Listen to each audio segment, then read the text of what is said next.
Now we have what's called the power property. So say you have a base to an exponent, but then it's raised to another exponent. Well, then that just means a to the m times a to the m times a to the m. And how many times are you going to do that? N times. So you're going to multiply those, a to the m n. So let me give you an example because that might be confusing. Let's say you have x squared to the third power.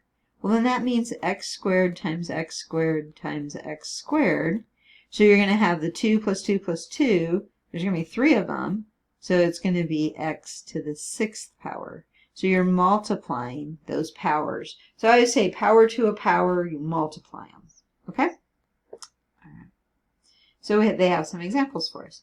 B to the 7th, but then we're raising that to the 5th. So I'm going to multiply 7 times 5 and get b to the 35th power.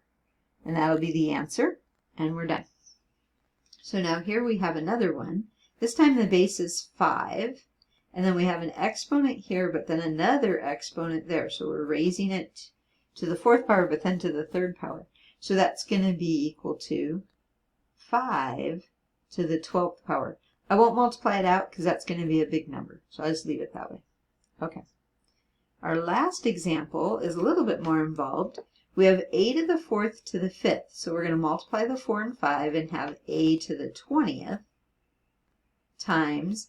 And then this other part says a to the 7th to the 4th. So that's going to be a to the 28th, right? 7 times 4 is 28.